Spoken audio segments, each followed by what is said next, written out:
Yo, what's up everybody? Trevor's here, back again for another News video. First thing we're talking about today is Call of Duty Black Ops 3 Awakening DLC has been revealed. You know, with every single Call of Duty game that comes out, they come out with 4 DLC packs, 4 maps in each one. One is usually a remake, and then they come out with the 5th map being for zombies or the aliens one in Call of Duty Ghosts or the exo zombies in Advanced Warfare. So we don't have too many details. All we have is the name of the maps, what they look like, the first one is going to be Skyjacked with, if you hear the name of it, you're going to think of Hijacked from Call of Duty Black Ops 2. That's because it's a remake of Hijacked. Skyjacked is your first map. The next one is going to be called Rise, which looks like a nuclear plant, snowy map, kind of. And then this is probably going to be the best looking Call of Duty map that's ever come out in the history of Call of Duty. It is simply called Splash. It looks like a water park. It looks like water park mixed with SeaWorld. It looks freaking fun. But that Chinatown map in Advanced Warfare, was it? Yeah, that looks pretty good too.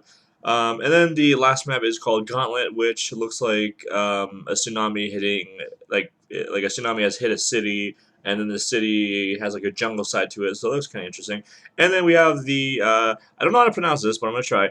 Der Eisendrachen is the zombies map. It looks like some kind of factory out in the middle of like a snowy mountain or whatever. So those are your 4 maps plus the zombies one coming out. No release date yet, but unfortunately, if you play on the Xbox One, you're gonna have to wait until the PlayStation 4 players get their DLC because Activision has a deal with Sony on the PlayStation 4, which means that they're going to get it before the Xbox One. This is going to be the first time that the Call of Duty World League is going to be on PlayStation 4. The esports side of Call of Duty has always been on the Xbox One, so if you guys probably know already that it's on the PlayStation 4, but if you don't and you want to compete, you're going to have to transfer your skills all the way over to the PlayStation 4, which shouldn't be too much trouble since they have the Elite controller that came out. I made a video saying it wasn't worth 150 bucks, but I think it might be a little, kind of worth it if you're planning to switch over. But if you're not, then I don't think it's worth it. But it'll be easier to transition if you have that controller because you can switch out the PlayStation 4 directional pad and the joysticks for the Xbox One joysticks and the directional pad.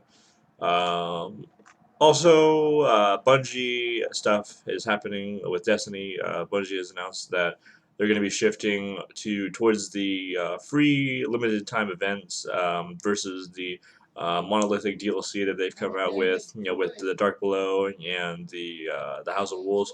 They're not going to have you pay for any DLC in the future. They're just going to be having these limited time events like Trials of Osiris, the Iron Banner, and the new one that came out today that's going to be around until December 29th, which is the Sparrow Racing League, which looks pretty sick.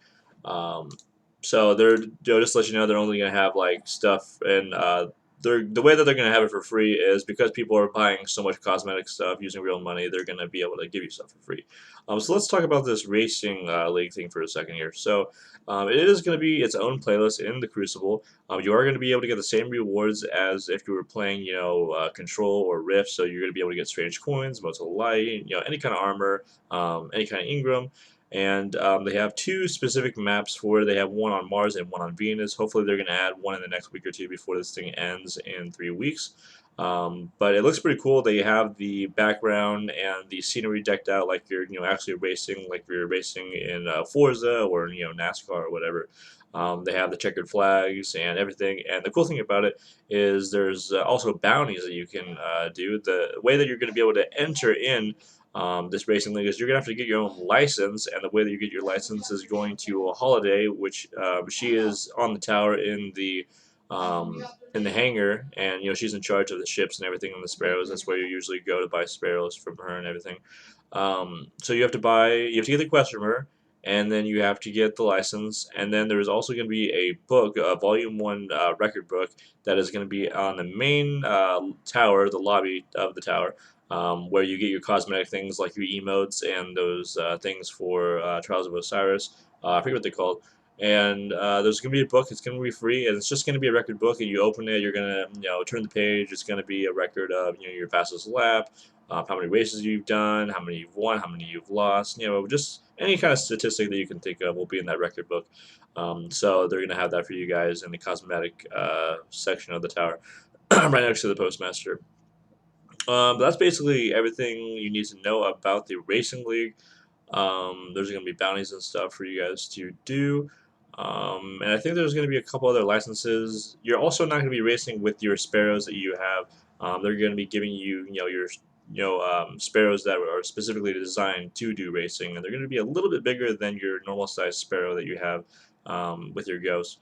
But there's a video here. It's about 30 minutes long. You can check it out. People from Game Informer do a test run to test everything out. So you can check it out before you get it. But it's free. If you go on Destiny right now, it'll prompt you to do a download for an update. So once you do the update, you'll be ready to play. Moving on to Star Wars now, the Battle of Jakku DLC is now free for everybody if you still play Star Wars Battlefront. This Jakku DLC is going to be it's going to be free DLC. It's going to include a map on the planet Jakku.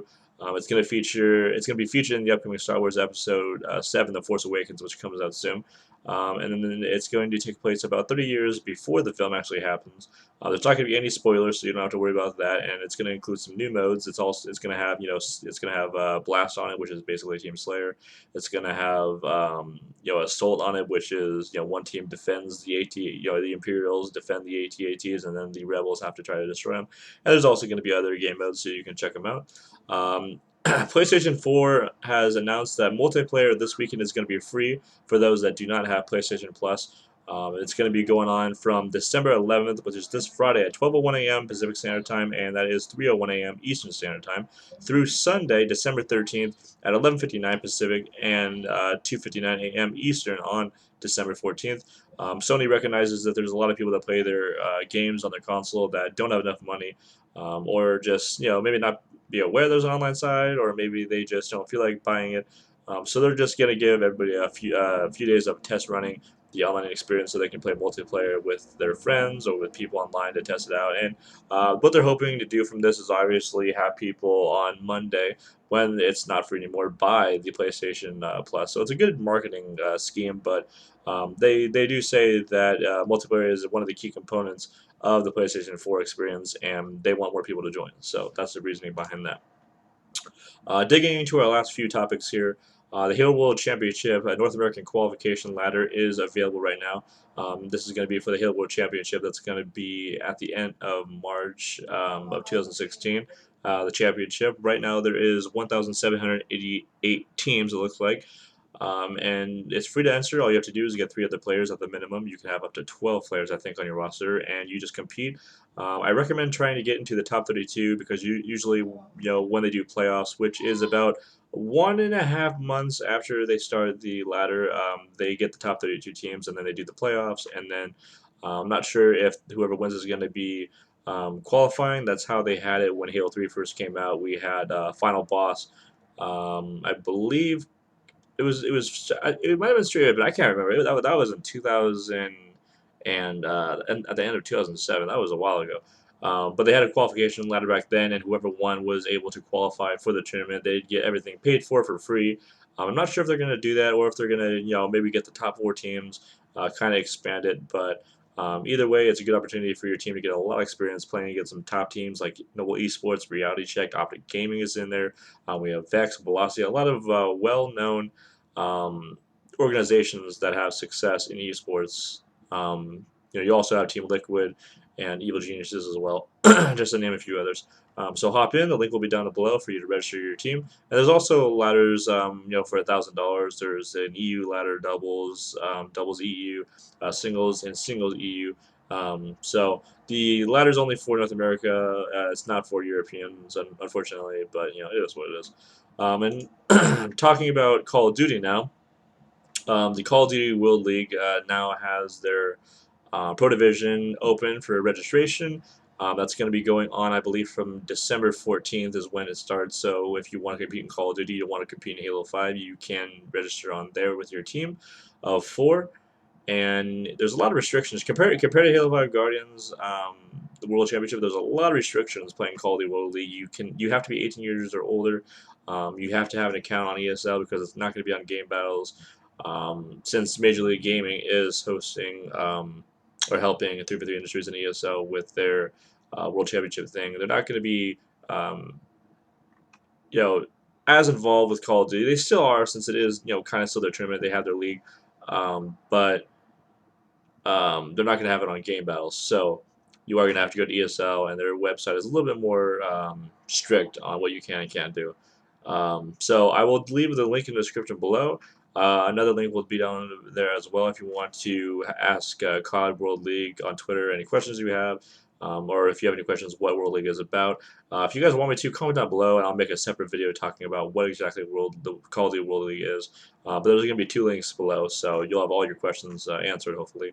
But that's all I have to talk about today. Also, the Challenge Division is for amateurs, but that hasn't been announced yet. So right now, the Pro Division, which amateurs can compete in as well, is open for anybody. So you can compete in that if you want to. But that's all the news I got for you guys today. I will be hopefully making another video tomorrow or the next day, so we'll be on the lookout for that. And give this video a thumbs up if you enjoyed it. Comment down below, tell me what you think, and subscribe for more videos coming soon. And that's about it. Me and Pikachu are out.